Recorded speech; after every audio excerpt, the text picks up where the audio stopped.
பஸ்கா கால சிந்தனைகள். மனமகிழ்ச்சியுடன் அவரும் யூதர்களும் அந்த நாளையும் நாழிகையும் எண்ணது போன்று நாமும் எண்ணுகின்றோம். இறுதியில் வேலை வந்தது. நிழலான பஸ்கா ஆட்டுக்குட்டியினுடைய மரணத்தை கொண்டாடுவதற்கும் எகிப்தின் மீது வந்த மாபெரும் சங்காரத்தினின்று இஸ்ரேலில் முதற்பேரானவர்கள் விடுவிக்கப்பட்டதை நினைத்து பார்ப்பதற்கும் பிற்பாடு இந்த முதற்பேரானவர்களின் வாயிலாக உண்டான தேவனுடைய நிழலான இஸ்ரேல் அனைத்திற்குமான விடுதலையை நினைத்து பார்ப்பதற்கும் என்று இயேசு தம்முடைய சீஷர்களோடு பந்தியிருந்தார்.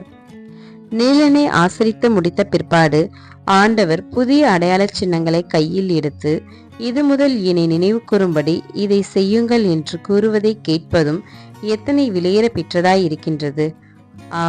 ஆம், சிலுவையில் அறையப்பட்டவரின் நம்மால் இப்பொழுது உலகத்தின் பாவத்தை சுமந்து தீர்க்கிற தேவ ஆட்டுக்குட்டியை காண முடிகின்றது. நம்முடைய ஆட்டுக்குட்டி பஸ்காவாகிய கிறிஸ்து நமக்காக பலியிடப்பட்டிருக்கிறாரே. ஆதலால் பண்டிகையை ஆசரிக்க கடவோம். ஆகையால் நீங்கள் இந்த அப்பத்தை புசித்து இந்த பாத்திரத்தில் பானம் பண்ணும் போதெல்லாம் கர்த்தர் வருமளவும் அவருடைய மரணத்தை தெரிவிக்கிறீர்கள். 1 கொரிந்தியர் 11:26.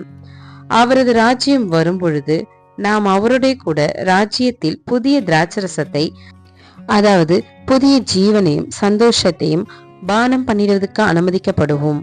மத்தேயு 26:29. 1 கொரிந்தியர் 5:7 மற்றும் 8.